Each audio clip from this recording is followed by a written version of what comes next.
நினைத்தால் அதை தினம் நினைத்தால் நெஞ்சம் நினைத்ததை முடிக்கலாம். தொடுவானம் இனி தொடும் தூரம் பல கைகளை சேர்க்கலாம்.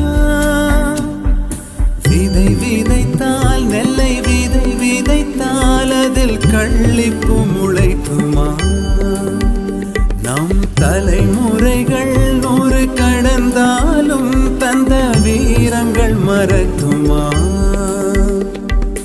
ஒரே பலம் ஒரே குணம் ஒரே தடம் எதிர்காலத்தில் அதே பலம் அதே திடம்